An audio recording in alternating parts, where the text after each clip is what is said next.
Tafsir Nurul Ihsan kita pada muka surat 233, surah Yusuf Makkiyah. Kita akan masuk surah yang baru, iaitu tafsir surah Yusuf. Surah yang ada ayat 111 ayat, dan surah ini diturunkan di kota Mekah. Muslimin muslimat mati sekalian,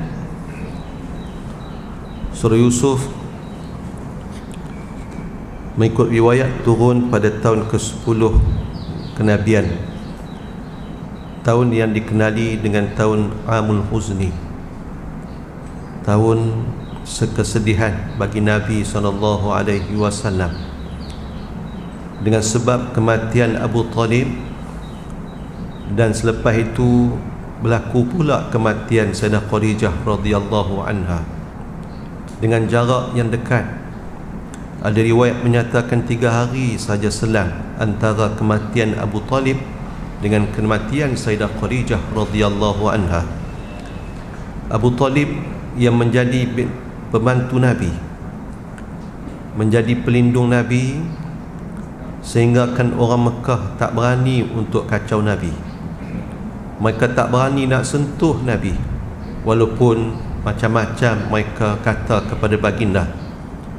Tapi lepas daripada Abu Talib mati, orang Mekah mula berani untuk menyentuh Nabi, membuat sesuatu yang menyakitkan bukan takat hati, bahkan badan Nabi.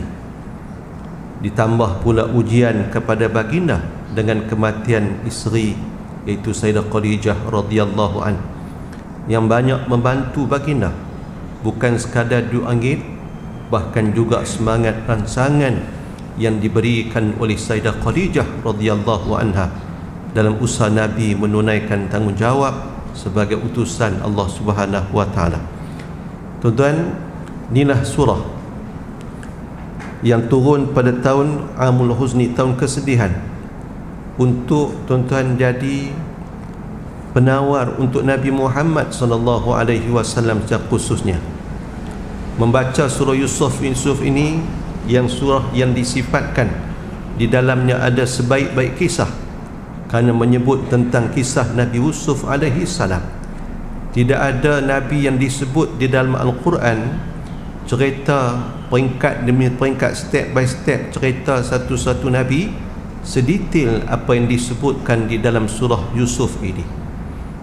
Dia akan menggambarkan bagaimana penderitaan ujian hidup yang dilakukan oleh Nabi Yusuf alaihi salam, sehinggalah Allah Subhanahu wa taala memberikan kemudahan kepada baginda setelah diuji dengan sekian lama.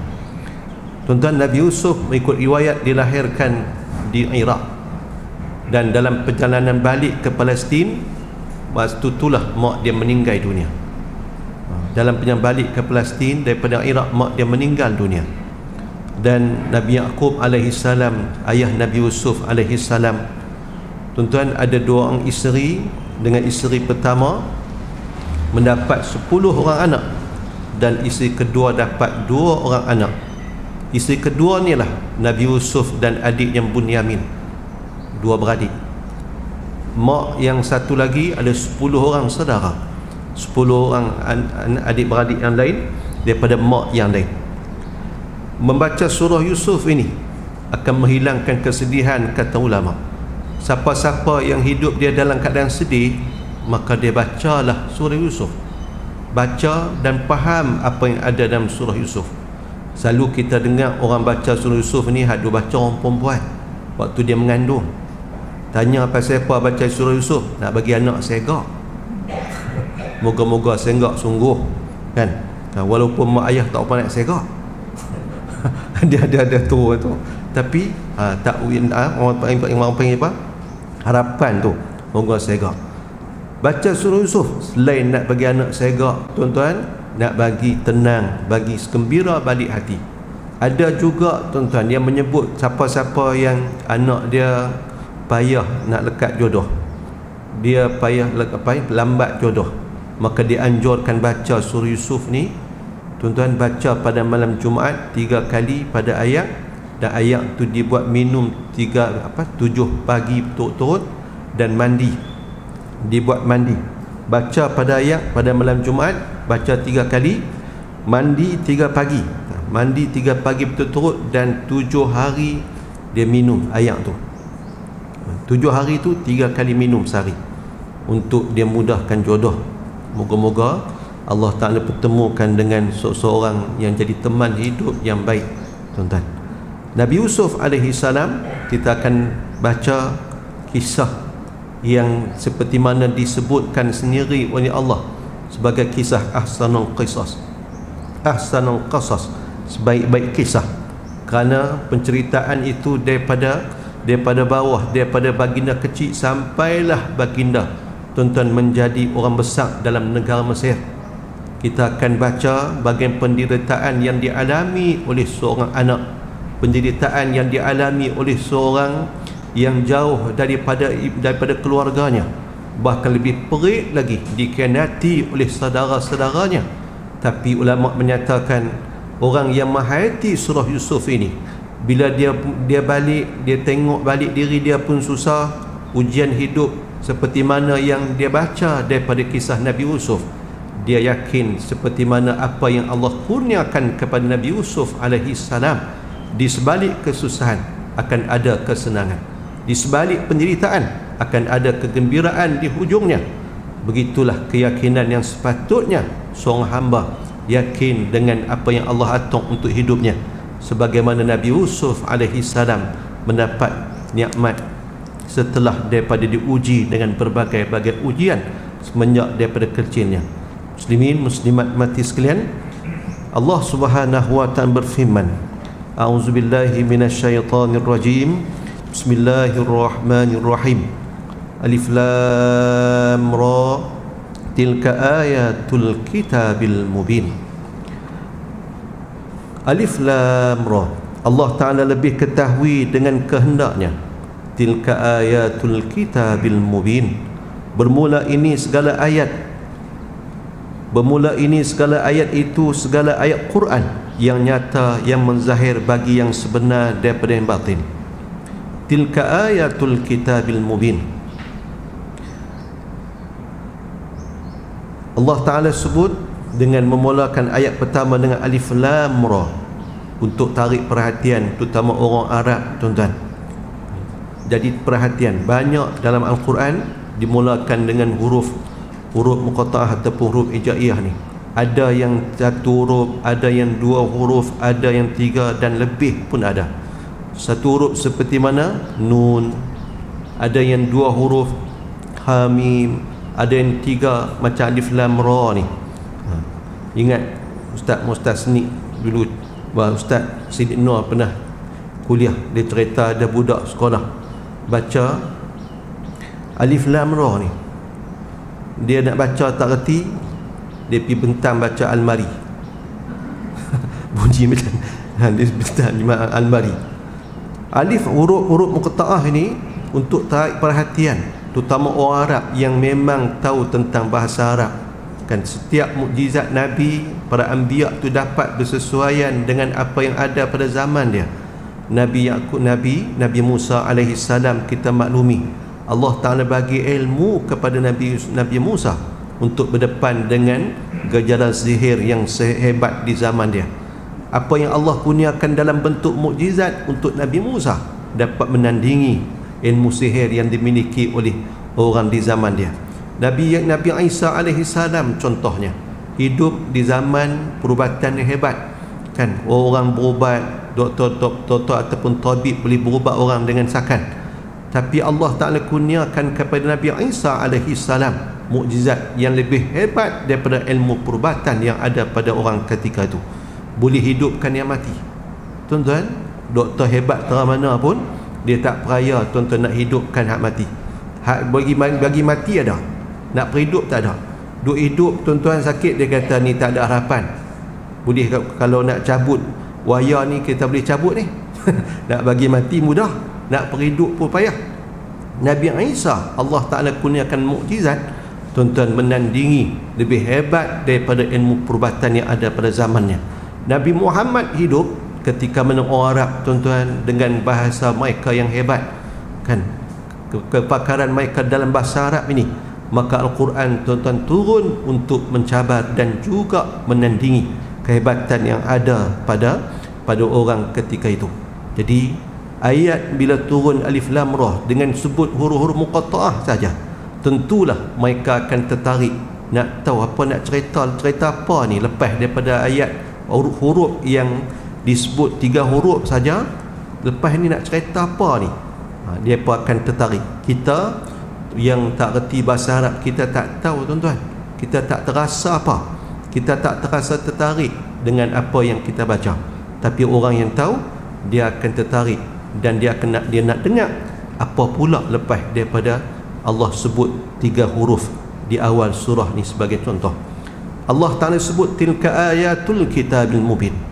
Allah Ta'ala cerita tentang kitab Al-Quran yang ada ayat-ayat yang mengandungi petunjuk yang jelas.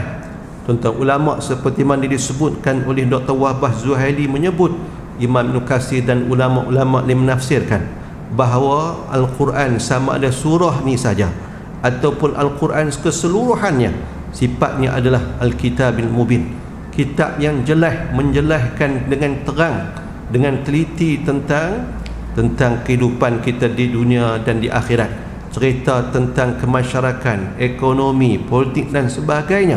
Semua ada dalam Al-Quran ini, tak ditinggalkan. Sayyidina Abu Bakar pernah mengibaratkan, dia kata kalau dia nak cari tali pengikat unta dia, maka dia akan cari dalam Al-Quran. Tuan-tuan, orang kata betul kadang Quran semua ada. Kalau semua ada, cerita semua benda, tak pernah jumpa pun cerita buat kereta macam mana, buat rumah bina macam mana, nak buat apa-apakah ataupun nak lakukan apa-apa, tak ada cerita detail pun. Kalau cerita semua cara nak buat rumah, buat bangunan, buat kereta, Quran bukan 30 juzuk, bukan 114 surah. Tapi ulama kata apa yang kita nak cari tersimpul tuan-tuan pada ayat fas'alu ahla zikri in kuntum la ta'lamun. Tanyalah kepada orang yang tahu jika kamu tak tahu. Hak nak buat kereta, dalam Quran ada boleh buat kereta, kata ni cara buat kereta tahu tak? Tak ada jumpa pun. Allah kata pergi tanya orang yang ada ilmu berkaitan dengan kereta. Kalau nak buat bangunan, cari dalam Quran cerita bangunan ada, cerita umat dulu buat bangunan hebat-hebat tinggi mencakap langit, dah lama dah, bukan zaman kita aja. Nak tahu dengan detail, tanyalah orang yang ada ilmu berkaitan buat bangunan. Detail cerita tentang hukum hakam, semua ada dalam kitab ni tuan-tuan. Jadi dia menjadi asas tuan-tuan, menjadi pegangan di setiap zaman, kerana manusia ni sama saja kejadian dia, perangai dia, PN dia tuan-tuan dulu dengan lah ni manusia macam itulah juga, dan kejahatan tu tuan-tuan lebih kurang sama, walaupun dia berbeza bentuk dia, tapi dia adalah sama. Maka Quran jadi tempat rujuk detail. Nak cari apa-apa, cari dah dalam Quran. Dia akan memberikan solusi ataupun penyelesaian terhadap masalah yang dihadapi. Muslimin muslimat, Quran nak hilangkan resah dalam hidup, bacalah Quran. Disebutkan orang yang jauh daripada Quran ni jauh macam mana? Bila 3 hari dia tinggal baca Quran. 3 hari je, bukan 3 minggu, bukan 3 bulan, patah lagi 3 tahun, 30 tahun. 3 hari je orang tu tinggal baca Quran. Tuan-tuan, dia telah pun termasuk dalam kalangan orang yang jauh daripada Quran. Kena baca, walaupun satu muka surat. Quran kita pernah sebut sebenarnya antara perkara yang mendatangkan pahala walaupun takat tengok je. Benda yang boleh dapat pahala walaupun tengok, tuan-tuan, tengok Kaabah dapat pahala. Tengok pergi Masjid Haram duduk melengung, tengok tak baca Quran duduk melengung sanak di tiang, tengok Kaabah, tengok dapat pahala Kaabah. Tuan-tuan, tengok telaga Zam-Zam, tapi nak tengok lah ni tak boleh. Saya dulu pergi tahun 96 kali pertama pergi, waktu mengaji dulu. Waktu tu dibuka lagi kan, jalan turun ke bawah tu, bawah Kaabah tu ke telaga, boleh tengok lagi telaga tu. Lepas tu ditutup, tak boleh dah. Tengok telaga Zam-Zam, telaga Zam-Zam tu dapat pahala. Apa lagi tuan-tuan yang boleh dapat pahala? Tengok muka mak ayah, dapat pahala. Dapat pahala, tengok je. Balik tengok, berenung muka mak ayah. Mak kata, awak hang ni pun tabiat apa? Duk merenung macam ni. Dak, ustaz kata tengok muka mak ayah ni dapat pahala. Dapat pahala. Tengok muka orang soleh, orang alim, dapat pahala. Tuan-tuan, tengok Quran, tengok baca dak, tengok saja, dapat pahala. Muslimin muslimat, ni kitab yang orang nak hapuskan, macam-macam dibuat, tapi tak peraya tuan-tuan untuk diubah, kerana kitab yang paling banyak dihafaz tuan-tuan adalah Al-Quran. Kitab yang menjadi bukti kebenaran Al-Quran ni. Buatlah ke mana pun, nak ubah satu titik je, nak ubah satu huruf je, tak boleh. Pasal apa? Orang mengapai, banyak orang tahu kesalahan. Walaupun nak tambah surah, nak tambah muka surat apa, tahu tuan-tuan, tak mungkin dapat untuk ditipu. Kitab yang paling banyak dihafal dunia ni memang diakui adalah kitab Al-Quran. Tak ada tuan-tuan. Kalau Injil ataupun Bible tuan-tuan, orang Kristian, padri pun tak mengapai. Kita tengok Cik Ahmad Didat dulu, Dr. Zakir Naik mengapai tuan-tuan, sampai kitab-kitab agama lain. Kalau orang agama lain tuan-tuan pun tak mengapai. Dalam video YouTube kita boleh tengok ada orang putih sendiri, depa tuan-tuan, depa Bible depa bungkus buh kulit Quran, ada tulis Al-Quran Al-Karim, contoh macam ni. Depa bungkus buh kulit baru. Lepas tu depa pergi baca kat orang kot tepi jalan, jumpa depa tahan, orang lelaki ke perempuan ke, Kristian sama macam depa baca kandungan buku kitab depa pegang tu, cerita bagaimana suruh bunuh orang. Dalam kitab tu suruh bunuh orang. Tuan-tuan, depa tunjuk dia mula-mula tunjuk nampak tulis Al-Quran Al-Karim. Bila baca, depa kata tak sangka, hak dengar tu kata tak sangka Islam ganas sungguh tuan-tuan ni. Tuan-tuan, bila selesai depa kata sebenarnya hak kita baca ni kitab kita. Depa buka kulit, tengok kulit asal hak betul Bible. Terkejut. Hak orang yang dengar tu depa pun tak baca kitab depa. Depa tak tahu isi kandungan kitab depa pun tak tahu. Tu yang depa tak perasan apa yang disebut. Bila sebut konon-kononnya ni dalam Quran, baca-baca, teruknya Islam, teruknya kitab ni. Patut orang sebut sumber keganasan ni kitab ni. Bila buka kulit hak depa buh tambah tu tuan-tuan, tunjuk ni kitab agama kita ni. Kelu tuan-tuan, tak kata apa. Banyak dalam YouTube, banyak cerita geng anak muda Kristian, tak tahulah depa tu kot jenis hidup tak mau beragama, tapi depa buat program sebegitu, tunjuk tuan-tuan bagaimana orang agama Kristian sendiri pun tuan-tuan tak peduli dengan agama, dengan kitab mereka. Muslimin muslimat mati sekalian. Jadi ni sumber inspirasi, sumber keterangan kita, ilmu dan sebagainya. Nak cari dalam Al-Quran ini. Yang kedua, Allah Ta'ala sebut ayat yang kedua, inna anzalnahu Qur'anan Arabiyyah la'allakum ta'qilun. Inna anzalnahu Qur'anan Arabiyyah, bahwasanya kami turun akan dia, yakni ini kitab itu Quran yang bahasa Arab, la'allakum ta'qilun, mudah-mudahan kamu ya ahli Makkah dapat faham kamu akan maknanya. Sesungguhnya inna anzalnahu, kamilah yang menurunkannya. Tuan-tuan, orang nak petikai, konon-konon Allah Ta'ala ni ada dia punya pembantu dia, Allah Ta'ala ni ada pendamping dia ataupun ada sekutu dia. Tengok contoh ayat kedua dalam surah Yusuf ni. Allah kata inna anzalnahu, sesungguhnya kami menurunkannya. Ada Tuhan lain berserta dengan Allah Ta'ala lah. Pasal Allah Ta'ala sebut kami. Tuan-tuan, ulama sebut bila tuan-tuan sesuatu benda, satu perkara tu yang Allah Subhanahu Wa Ta'ala nak sebut bagaimana perkara tu berlaku dengan ada sebab daripada makhluk juga. Likulli syai'in sababan, setiap sesuatu tu ada sebab dia. Contoh tuan-tuan berkaitan dengan anak ni dapat macam mana bila ada pasangan suami isteri, ada lelaki perempuan. Allah boleh tuan-tuan, Allah jadikan manusia ni Tengok duduk tengah padang tu seorang. Oh, no, baru muncul tu. Mak pak tak ada. Jengui seorang tu. Sagi keluar pula seorang lagi. Tak ada mak pak. Tapi Allah jadikan manusia ni ada mak pak. Tuan-tuan, benda yang ada gandingan menyebabkan ada kerjasama ataupun gandingan. Nak jadi sesuatu tu Allah Ta'ala jadikan benda lain sebagai sebab. Nak dapat anak kena ada pasangan suami isteri, ada laki perempuan, baru dapat.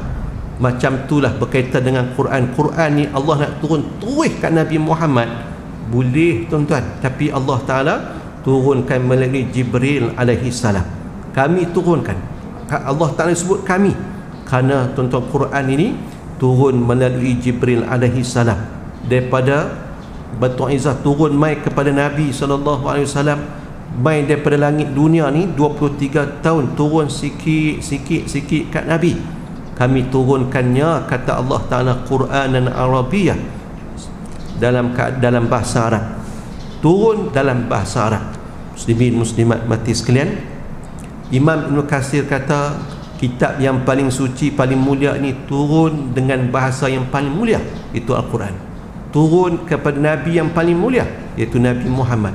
Turun melalui malaikat yang paling mulia, iaitu Jibril alaihi salam, dan turun di tempat yang paling mulia di muka bumi ni, yang di Mekah, dan turun dalam bulan yang paling mulia, iaitu bulan Ramadan. Quran.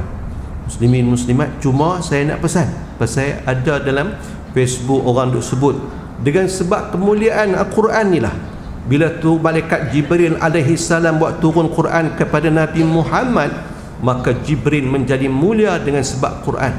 Bila turun daripada Jibril turun kepada Nabi Muhammad, bawa Quran ni bagi kepada Nabi Muhammad, Nabi Muhammad dapat Al-Quran, Nabi Muhammad jadi Nabi termulia dengan sebab Al-Quran. Umat Nabi Muhammad ni jadi umat termulia kerana dapat Al-Quran. Tak tuan-tuan, kita sebutlah sebelum ni, Nabi Muhammad tidak bersandar kemuliaan baginda pada apa-apa pun. Nabi mulia bukan kerana Quran, Nabi mulia bukan sebab dapat Quran daripada Jibril. Tak. Semua benda lain daripada ada kemuliaan ni mulia dengan sebab Nabi Muhammad. Tuan-tuan, bulan-bulan Ramadan, bulan Rabiul Awal jadi mulia kerana Nabi Muhammad. Hari Isnin jadi mulia dengan sebab Nabi Muhammad. Quran jadi mulia dengan sebab Nabi Muhammad. Semua tuan-tuan benda lain daripada Nabi ni, tuan-tuan bersandar kemuliaan pada Nabi Muhammad sallallahu alaihi wasallam, bukan baginda yang menumpang kemuliaan orang. Dah. Tuan-tuan, Quran jadi mulia, jadi kitab paling mulia kerana turun kepada Nabi Muhammad sallallahu alaihi wasallam, kerana baginda adalah semulia-mulia rasul, semulia-mulia nabi. Turun dalam bahasa Arab. Masya-Allah tuan-tuan, sebagai bahasa paling mulia. Dalam kubur nanti cakap bahasa Arab, walaupun dunia ni sepatah haram, tak erti bahasa Arab. Tak erti apa. Kalau sembang Arab, nak gagah Arab pun, Ana sihat ke? Tanya ke orang, Ana sihat ke? Lepas tu kawan tu tanya, hang macam mana? Enta sihat, alhamdulillah. Tunjuk kata tak erti sungguh tu kan. Ana enta pun tak boleh kan. Dalam cerita Priamli ada juga cerita enta ana ni kan, belajar tentu pun jadi dah kan. Ana saya, enta tu awak. Hak tu dunia tuan-tuan tak erti cakap bahasa Arab langsung, tapi masuk kubur cakap Arab. Tuan-tuan, urusan di akhirat nanti sampai ke dalam syurga bahasa Arab. Ni bahasa syurga tuan-tuan, bahasa yang mulia. Bahkan kita duk dengar ustaz tu kita cerita hebatnya yang kata bahasa Arab ni, Allah Ta'ala jadikan dia sebagai bahasa untuk kitab yang termulia ni. Orang semua bangsa di dunia boleh tuan-tuan baca Al-Quran, walaupun dia tak reti tuan-tuan untuk cakap bahasa Arab. Biasanya orang nak boleh baca surah bahasa orang putih ni, dia kena boleh baca, dia kena boleh bercakap kan, dia boleh reti sebut baru dia boleh baca kan. Tapi orang kata bahasa Arab ni, Quran terkhususnya, kalau sembang bahasa Arab tak reti, suruh baca Quran reti. Cakap tak reti. Kalau orang dengar, oh Arab mana baca Quran sedap sungguh, pergi tengok muka Melayu, hidung kemek pun. Pi atau Arab tu pun pergi tanya tak tahu. Hang baca Quran boleh? tapi nak cakap tak reti. Tuan-tuan, tu kehebatan Al-Quran. Semua bangsa boleh baca Quran ni, tapi nak cakap bahasa Arab tak boleh. Bahasa, tuan-tuan, wallahu alam, orang kata bahasa lain daripada bahasa Arab ni mudah nak belajar, tak macam dengan bahasa Arab. Bahasa Arab ni dia kaya sungguh. Dia punya pembandaraan bahasa ni dia punya istilah bahasa perkataan tu jumlah dia juta, tuan-tuan. Nak banding dengan bahasa Inggeris, bahasa-bahasa lain ni tak boleh tandingi bahasa Arab. Allah Ta'ala jadikan kitab ni dengan bahasa Arab yang boleh dibaca, tuan-tuan, oleh semua orang, turun dengan dalam bahasa Arab. Moga-moga Allah Ta'ala, tuan-tuan, membantu kita untuk selalu boleh baca Quran. Dan orang yang baca Quran selalu, tuan-tuan, nak baca Quran bukannya mudah, tuan-tuan. Pasal apa? Mata kena jalan, otak kena jalan, mulut kena jalan, kena aktif. 3 benda serentak, kan? Mata tengok, kan? Kita boleh baca lancar Quran, tuan-tuan, pasal mata. Kalau mata duduk statik keras tentu tak boleh baca. Mata kita aktif, bergerak. Macam kita baca, tuan-tuan, inna anzalna, inna, lepas tu nak sambung ayat perkataan lepas tu, mata kena bergerak dah, otak kena fikir dah, nak apa ni, nak sebut macam mana, mulut turun sebut 3, tuan-tuan. Mata, otak dengan lidah dengan mulut berfungsi bila kita baca Quran. Bayangkan, tuan-tuan, orang yang baca Quran ni terus sebut, insya-Allah orang yang selalu baca Quran, istiqamah dengan baca Quran, dia payah nak jumpa, tuan-tuan, orang tu nyanyuk, payah nak jumpa. Pasal apa? Pasal otak dia selalu, tuan-tuan, aktif duk baca Quran. Tu kita tengok budak-budak tahfiz, dia ambil SPM setahun, dia ambil untuk persiapan SPM setahun, daripada tingkatan 1 sampai tingkatan 4 contoh, dia ambil ni tahfiz Quran. Naik tingkatan 5, umur 17 contoh, dia nak ambil SPM. Setahun je dia mengaji SPM, skor. Pasal apa? Tuan-tuan, Quran ni susah. Bila dia duk baca, lepas tu dia mengapai, nak ingat hafalan pula lagi, otak jadi tajam, tuan-tuan. Hak Quran pun dia boleh mengapai. Ni ada lebih daripada 6,000 ayat, dia boleh ingat, tuan-tuan. Boleh ingat ayat ni duk tak mana, lepas ni apa dia ayat dia, sebelum tu ayat apa dia. Duk tiap-tiap hari, tuan-tuan, mengapai mulang 3 juzuk atau 5 juzuk, ada lebih lagi daripada tu. Tuan-tuan, benda hak Quran ni susah, lebih liak daripada binatang liak.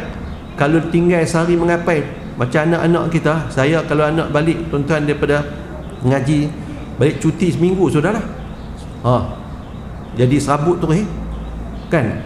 Anak-anak balik, tuan-tuan, duduk di rumah, mak pak alim pun macam tu lah. Bila cerita, kesian kat anak, duduk di asrama, tak boleh buat apa, duduk mengapai kan? Dia balik-balik, dia nak tengok handphone, dia nak tengok TV, dia nak tengok anu. Kita duk fikir, dia tengok sehari sudah dah, lagi suruh mengapai, sangkut dah, kalut, tuan-tuan. Tak boleh tinggal, lebih liak daripada binatang liak. Bila dia pegang, dia ingat sungguh-sungguh, tuan-tuan. Hak lain, ilmu benda lain jadi mudah untuk dia ingat. Bila ambil SPM, senang je. Dan banyak mestilah ni, tuan-tuan, anak-anak mengaji, anak cucu mengaji tahfiz, jangan bimbang lah.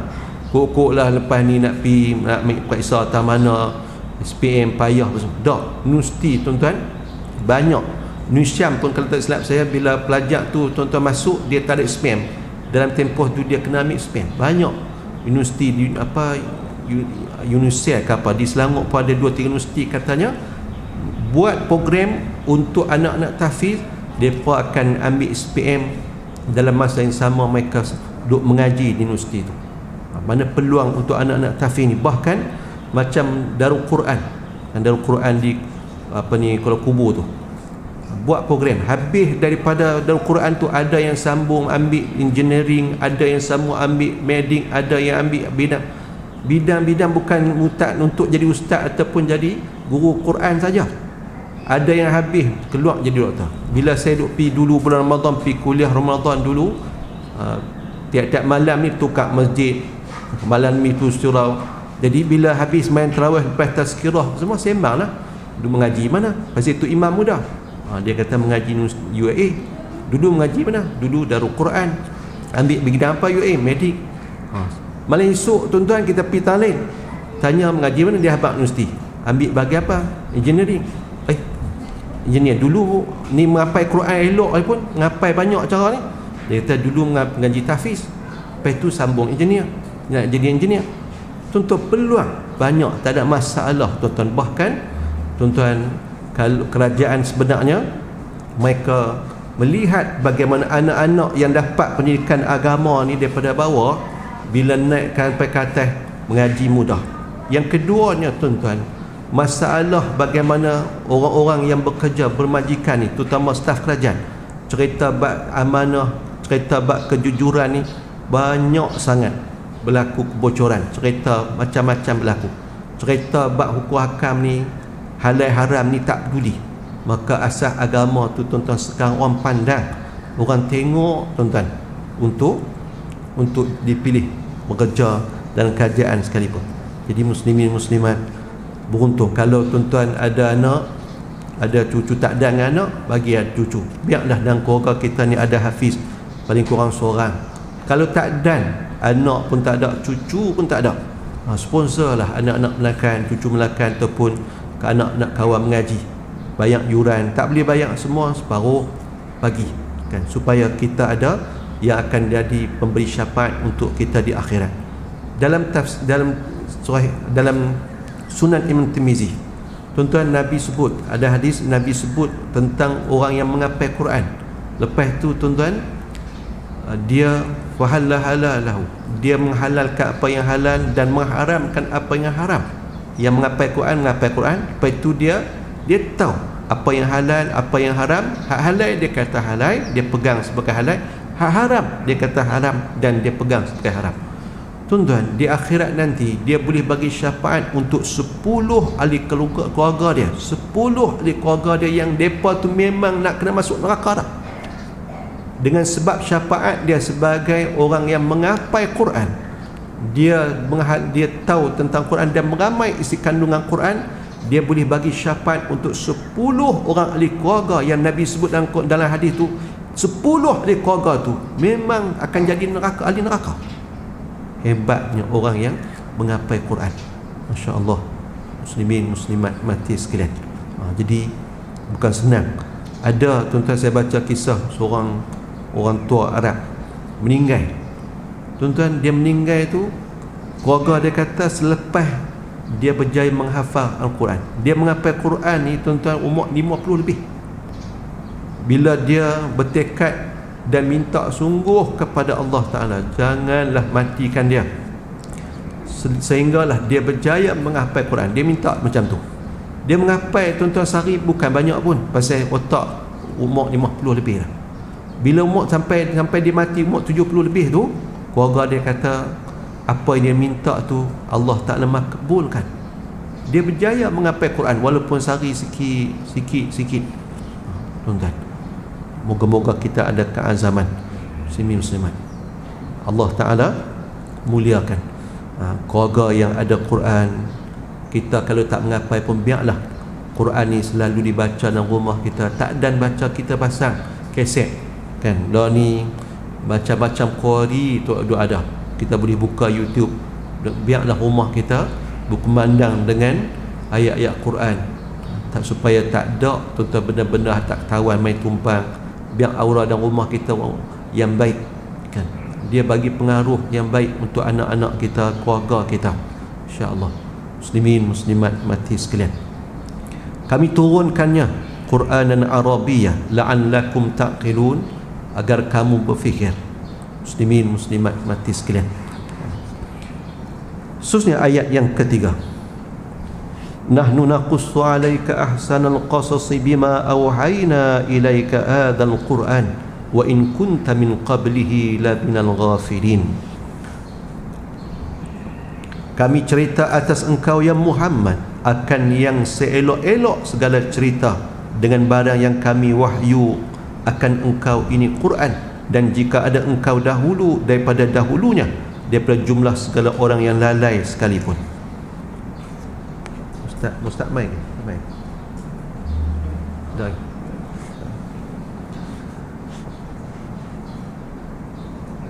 nahnu naqussu 'alaika ahsanal qasas. Kami cerita atas engkau ya Muhammad akan yang seelok-elok segala cerita. Bima auhayna ilaika adzal Qur'an, dengan badan yang kami wahyu kepada engkau ini Quran. Wa in kunta min qablihi laminal ghafilin, dan jika ada engkau daripada dahulunya daripada jumlah segala orang yang lalai sekalipun.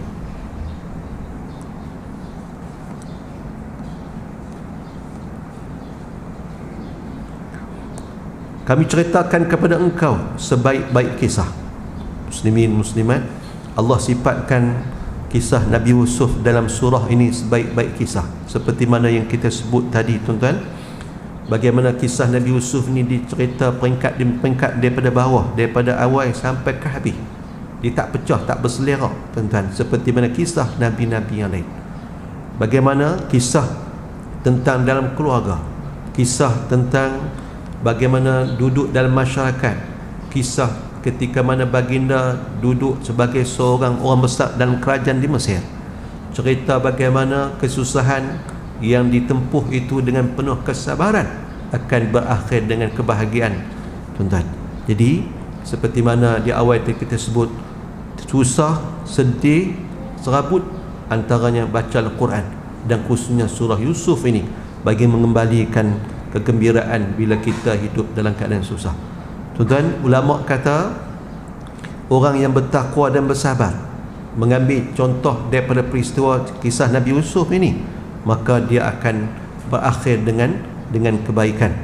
Kisah yang akan menyuntik harapan seseorang. Kalau dia lemah semangat, dia kesedihan, baca surah Yusuf, dia akan tersuntik dengan apa yang dia baca daripada surah Nabi Yusuf alaihi salam. Surah yang tidak akan memberikan kepada seseorang, orang yang membacanya, perasaan putus asa. Kalau nak banding dengan apa yang dilalui oleh Nabi Yusuf daripada kecil sampailah ke dewasa, bukan senang kan. Orang tu mungkin susah waktu dia besar, ataupun waktu seketika aja. Nak banding dengan Nabi Yusuf, bukan takat tuan-tuan nak dibunuh sampai teratur adik-beradik buat kan, dempak dalam telaga, lepas itu duduk pula, pernah duduk dalam penjara, duduk di istana, di istana ada masalah pula, ujian berbagai dihadapi oleh Nabi Yusuf. Jadi Allah sifatkan sebaik-baik kisah. Jadi kita moga-moga kita dapat untuk membaca dan juga mengenung di sebalik peristiwa kisah ini yang akan jadi pengajaran untuk kita insya-Allah. Muslimin muslimat, qisasus salihin tatanazzalu rahmah. Disebutkan oleh Imam Jauzi bahawa kisah orang-orang soleh ni akan menurunkan rahmat tuan-tuan. Kita baca, kita akan dapat rahmat, kita akan dapat kekuatan, ketenangan, kita akan dapat panduan dalam hidup kita, kita akan dapat semangat. Ingat aku yang susah, rupanya orang dulu lagi susah, lagi hebat ujian dalam hidup. Dapat rahmat tuan-tuan, dapat kekuatan dan kesabaran. Muslim-muslimat, saya bagi minggu lepas doa sama sembahyang hajat hak panjang tu. Tuan-tuan yang kalau beramai tu bukanlah sembahyang hajat tu kena buat waktu qiyam lail, waktu terutama sebelum subuh, bukan waktu tu je. Boleh buat siang malam, waktu yang dibenarkan kita sembahyang boleh buat. Tuan-tuan cari waktu lapang, waktu bila buat. Dan kok ada kesusahan apa-apa, ada hajat yang besar, buat sembahyang hajat tu. Tapi tengok cara buat tu pun, kaifiat baca buat pun letih dah, tak buat lagi kan. Jadi kena cari masa, kok masa kita sebelum tidur, mungkin masa kita makin awal, mungkin 4 kan contoh, untuk pasal sembahyang hajat tu 12 rakaat, baca pula panjang-panjang. Jadi untuk menyelesaikan masalah-masalah yang mungkin menimpa dalam hidup kita, mungkin untuk orang lain. Jadi kembali kepada Allah ni adalah solusi, cara yang terbaiklah untuk kita selesaikan masalah dalam hidup kita. Orang yang boleh untuk bersendirian dengan Allah Ta'ala, mengadu kepada Allah Ta'ala, dia akan dapat kekuatan. Quran ni berat. Inna sanulqi alaika qawlan saqila inna nasyi'atan lahi ashaddu wat'an wa aqwa muqila. dalam surah Muzammil. Quran ni Allah sebut kami akan turunkan kepadamu sesuatu yang berat, tuan-tuan. Tapi berat Quran ni bila dibawa tuan-tuan dalam semayang ataupun dibaca, terutama ketika mana waktu sok, tuan-tuan, dia lebih berbekas dalam jiwa orang tu. Orang tu akan dapat kekuatan. Jadi tuan-tuan, Nabi Muhammad baca dalam qiyamul lail dia, dan sembahyang ketika qiyamul lail beberapa surah banyak seperti mana kita sebut, seperti bulan Ramadan. Sayyidina Osman membiasakan tuan-tuan dalam sembahyang, dalam qiyamul lail, dalam 2 rakaat dia, kadang-kadang 1 rakaat pun Sayyidina Osman khatam 30 juzuk Quran. Masya Allah. Macam mana mereka boleh buat macam tu, tuan-tuan? Kerana mereka menghayati, kan, menghayati bacaan itu dan mengerti apa yang dibaca, maka dia akan rasa kelazatan, kenikmatan. Baca kisah, kita baca kisah Nabi Yusuf ni, Masya Allah. Untuk apa? Untuk jadi pedoman kita, Insya Allah. Sunnah ayat yang keempat, idh qala Yusuf li abihi ya abati inni ra'aitu ahada asyara kawkabah wasyamsa wal qamara ra'aituhum li sajidin. idh qala Yusuf li abihi, sebut olehmu ya Muhammad ketika berkata Yusuf bagi bapanya, iaitu Yaqub bin Ishaq bin Ibrahim Khalilullah. Umur Nabi Yaqub 147 tahun. Nabi Ishaq umur dia 180 tahun. Nabi Ibrahim 175 tahun. Maka sebab turun ini surah, kata Sayyidina Ibnu Abbas radhiyallahu anhuma, minta Yahudi akan Nabi, kata mereka, cerita akan kami daripada kabaran Yaqub dan anaknya dan keadaan Yusuf. Maka turun ia, ya abati inni ra'aitu ahada asyara kawkabah wasyamsa wal qamara ra'aituhum li sajidin. Hai bapaku, bahawasa aku lihat dalam mimpiku 11 bintang dan matahari dan bulan. Aku lihat mereka itu sujud bagi aku sekalian. Adalah mimpi malam Jumaat, Lailatul Qadar. Umur Nabi Yusuf 12 tahun. Kata Sayyidina Ibnu Abbas radhiyallahu anhuma, sampai hari himpun bapa emaknya dan saudaranya di Mesir 40 tahun. Kata Sayyidina Imam Hasan Al-Basri 80 tahun. Kata Yaqub. Itu untuk ayat yang kelima. Tuan-tuan, mengikut riwayat Imam Baihaqi daripada Imam Ibn Jarir, ada seorang Yahudi nama Bistanah, bukan macam tu nama dia, mai jumpa Nabi Muhammad. Dia ni orang, antara orang alim Yahudi, mai jumpa dengan Nabi Muhammad sallallahu alaihi wasallam, mai tanya Nabi dan habaq kat Nabi, kalaulah baginda betul-betul Nabi, baginda tentu boleh sebut 11 bintang yang telah dimimpikan oleh Nabi Yusuf, seperti yang kita baca ayat ni. Jadi Nabi Muhammad tak boleh jawab, tuan-tuan. Jadi maklumat tak ada lagi. Nabi diam sehinggalah Yahudi itu beredar. Baru lepas tu Jibril alaihi salam turun, habaq kat Nabi Muhammad nama 11 bintang tu sekian-sekian. Dalam kitab tafsir sebut, seperti mana dalam kitab tafsir Munir Dr. Wabah Zuhali ada sebut, Nabi Muhammad suruh sahabat pergi panggil Yahudi itu untuk Nabi bagi tahu jawapan 11 bintang yang diminta nama dia. Bila Nabi sebut satu persatu, Yahudi itu kata betul sungguh. Sebelum Nabi bagi tahu nama 11 bintang yang tunduk sujud kepada Nabi Yusuf dalam mimpi itu, Nabi Muhammad tanya kepada Yahudi itu, kalau aku bagi tahu nama 11 bintang tu, hang nak masuk Islam ke? Maukah masuk Islam? Yahudi kata, ya, aku akan masuk Islam. Bila Nabi sebut nama 11 bintang, tuan-tuan, Yahudi itu kata betul, dan dia mengucap 2 kalimah syahadah di depan Nabi sallallahu alaihi wasallam. Tuan-tuan, ayat ni memang ayat orang selalu guna, dan untuk jadi ayat penunduk, kan, mak ayah nak tunduk anak-anak bagi dengar cakap, buih sangat tak dengar cakap, ayat ni diguna. Ada orang yang guna untuk bagi orang lain tunduk kepada dia, bagi tunduk, inni ra'aitu ahada asyara kawkabah wasyamsa wal qamara ra'aitum li sajidin. tuan-tuan, mimpi Nabi Yusuf ni dia cerita, aku melihat wayah anda, ra'aitu ahada asyara kaukaba, saya melihat ahada asyara, 11 kaukaba bintang, wasyamsa wal qamar, matahari dan bulan. Ni kalau 11 bintang, makna dia kalau dia ditafsirkan dengan 11 orang saudara dia. Wasyamsa wal qamar, mak dengan ayah dia. Ra'aituhum li sajidin, saya melihat mereka sujud kepada saya.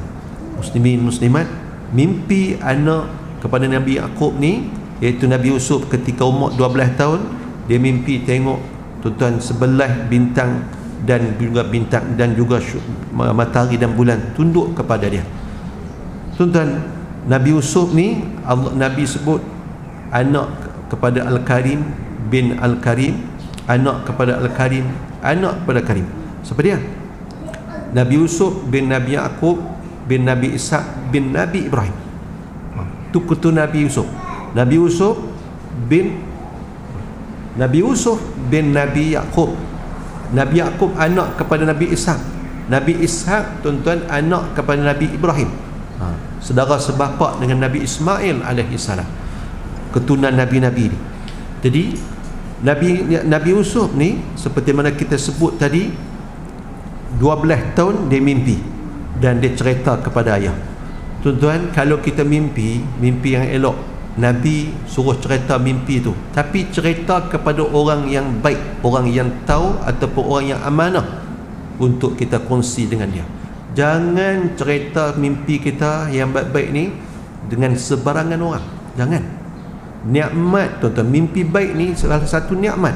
Dan Nabi sebut antara kenabian yang masih kekal tinggal tuan-tuan, kenubuah ni tinggal mimpi yang baik tuan-tuan untuk umat Nabi Muhammad. Maka siapa-siapa yang mimpi yang menyeronokkan dia bangun tidur dalam keadaan seronok, dia mimpi sesuatu yang menarik, tuan-tuan, dia boleh kongsi cerita dia tu, tapi berhati-hati bila dia kongsi mimpi dia tu. Berhati-hati macam mana? Mimpi tu dia boleh cerita kepada orang yang dia percaya, dia kenal, dia rapat. Orang tu kalau dia dapat, contoh dapat nikmat, tak pernah yang dia tahu kawan tu dengki dengan dia. Jangan cerita sebarangan tuan-tuan. Pasal ni mimpi baik ni nikmat tuan-tuan, dan nikmat ni tak boleh kongsi dengan orang sebarangan. Kita dapat projek, kita dapat apa-apa, saya tuan-tuan minta maaf lah kan, kalau Facebook ni kawan-kawan ramai, bila anak dapat UPKK 8A berderet ucap tahniah, bangga mak ayah ni anak dapat 8A UPKK, periksa PT3 apa SPM ke, hebat tuan-tuan. Nikmat tu alhamdulillah bersyukurlah, tapi jangan kongsi macam tu, bahaya. Dapat anak cucu, jangan tayang gambar anak cucu ataupun anak besar ke apa, jangan tayang anak dalam Facebook. Kalau jadi apa-apa, jangan salah kat orang lain. Ni mata ni, Nabi sebut, Nabi beri pengatan, mata orang ni tuan-tuan, kalau dia tengok dengan hasad, anak tu jadi tak ketahuan. Bahaya. Anak yang cerdik tu, kalau lepas tu jadi bodoh, jangan salah orang kat anak, salah kat mak ayah. Hang kongsi buat apa? Orang tengok, mungkin orang tu kecil hati, anak dia tak dapat A, ataupun orang dia dengki. Bahaya tuan-tuan. Saya tak pernah kongsi bab keluarga dalam Facebook, walaupun tiap-tiap hari saya kongsi apa yang saya buat, tapi keluarga dah. Kalau nak kongsi, tutuplah muka, buahlah gambar apa kat muka anak, kat isteri tu. Jangan kongsi tuan-tuan. Banyak mana orang mungkin yang dapat, anak tak dapat A, terasa je tuan-tuan. Bukan nak tak mau bagi kongsi tu, anak-anak orang dapat A apa semua boleh kongsi, tapi kena cara lah, kena cara. Bahaya tuan-tuan. Tengok anak tu tuan-tuan, kulit melupai, tiba-tiba anak tu jadi. Ustaz Kazim cerita antaranya dengan sebab mata, cerita baksir mata ni bahaya tuan muslimat. Jangan nak cerita macam kita sebut dululah berkaitan Lailatul Qadar. Siapa betul dapat itu Qadar, jangan cerita ke orang. Nabi tak kan tuan-tuan, Nabi Muhammad dapat dah tarikh Lailatul Qadar bila. Nak habaq kat sahabat, lupa. Imam Subki kata daripada peristiwa Nabi Muhammad Allah lupakan baginda tentang Lailatul Qadar tu, isyarat kata kalau siapa dapat itu Qadar, tutup mulut, diam, jangan cerita. Pasal apa? Saya orang dengki. Dapat itu qadar kot mana? Aku dengar ustaz tu kata tahun ni tak edit itu qadar. Oh, ni edit kot lain apa? Hai, hang betul kalau itu qadar, itu kamdar kot. Jangan. Ingat tu dah. Takut kita duduk sangka itu qadar rupa tak edit. Dia berkata Tok Guru Abang kata tak edit lagi, ada malam gini. Tak kemalu. Tuan-tuan, bahaya. Jangan cerita sebarangan. Tuan-tuan, itu antaranya mimpi baik ni. Saya jenis orang yang payah mimpi. Kalau saya mimpi tuan-tuan, saya tunggu. Apa mimpi tu dia akan, tuan-tuan, dalam hadis-hadis sebut tuan-tuan, mimpi tu seperti riwayat Imam Ahmad, mimpi tu selagi tak dicerita kepada orang, dia macam burung duk melayang terbang, tak ada, dia melayang. Bila cerita ke orang, benda tu akan jadi. Jadi kalau mimpi tak baik, jangan duk cerita ke orang. Mimpi hak baik pula tuan-tuan, takut jadi fitnah ataupun jadi orang dengki. Tak apa. Nak cerita kat orang mana? Orang yang baik dengan kita, tuan-tuan jangan boleh tafsir. Ada, saya tak pernah jumpa, tapi ada sahabat bagi tahu orang Sungai Petani. Ustaz ni dia mengaji di Petani, banyak tempat dia mengaji macam-macam lah, tapi satu ilmu yang payah orang tak mengaji ni, tapi dia pergi mengaji juga, ilmu tafsir mimpi. Walaupun tafsir mimpi macam Imam Ibn Sirin, ada tafsir mimpi mimpi-mimpi yang ditafsirkan oleh imam terkenal Imam Ibn Sirin pun ada. Tapi ustaz ni, di kitab tu dia mengaji berguru tuan-tuan, dia boleh tafsir dan dia beritahu ada dalil, bukti dia kawan ni macam ni akan jadi macam ni berdasarkan daripada apa yang dia pelajari tu. Jadi ada jenis mimpi, tafsir mimpi mengarut pun ada. Tapi tafsiran mimpi ni kita, orang tua-tua kata kena tafsir terbalik, wallahu a'lam dah kan. Tapi sebaiknya kita tak usah duk ambil dulilah dengan apa yang kita mimpi, duk seronok. Kalau mimpi tak baik, Nabi ajak kita ubah tuan-tuan cara kita tidur, kedudukan kita tidur. Kita tiup ke sebelah kita tiup, minta jauh Allah, jauh daripada benda tak elok kita mimpi tadi. Jadi mimpi dengan sebab tuan-tuan apa yang kita lalui siang tadi sebelum kita tidur, dia bawa sampai dalam mimpi. Mimpi gangguan dengan sebab makhluk lain pun boleh jadi punca. Mimpi hak baik itulah kita nak tuan-tuan, kerana mimpi ni dia juga ada tanda, menjadi petanda untuk seseorang. Ada orang payah mimpi, saya jenis payah mimpi, tapi kalau mimpi saya tunggu je tuan-tuan, tunggu. Tapi dia, kalau orang payah mimpi ni, kalau dia mimpi, dia mimpi, dia nampak sungguh tuan-tuan benda tu. Orang yang selalu mimpi ni, dia kalau nak cerita balik, dia tak boleh nak cerita, dia ingat sikit. Orang jarang mimpi, kalau dia mimpi, dia ingat sungguh apa yang mimpi. Dia boleh cerita, kongsi ke orang dengan apa yang dia mimpi tu. InsyaAllah tuan-tuan, kita akan sambung ayat ni pada minggu depan. Kalau tuan-tuan nak tanya mimpi saya sekian-sekian, kata saya tak tahu kan. Saya mimpi ayak ustaz, sungai. Tuan-tuan cerita ayak tu ayak laju ke tak? Nak kena tanya habis, ayak tu laju ke tak? Ke slow? Ayak bertakung ke ayak jalan? Ayak tu jenis ke keroh? Dia semua ada makna dia kan. Laut dengan sungai lain. Lepas tu keroh ke tak? Keroh pekat ke, keroh nipis ke, tenang ke tak, macam-macam tu semua tu. Tengok ikan, dia kata tengok ayak, tengok ikan pula, tu rezeki ya. Macam-macam tuan-tuan.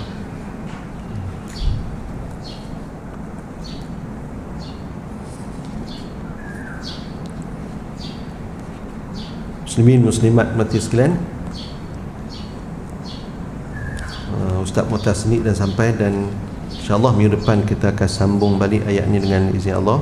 Ayat yang keempat, masuk cerita tentang Nabi Yusuf alaihissalam yang mimpi dan dia kongsi dengan ayah dia.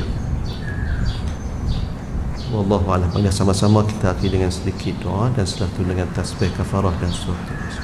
Bismillahirrahmanirrahim. Alhamdulillah wassalatu wassalamu ala Rasulillah wa ala alihi wa sahbihi wa man wala. Rabbana zidna ilma wasi' fi rizqina wa barik lana fima razaqtana.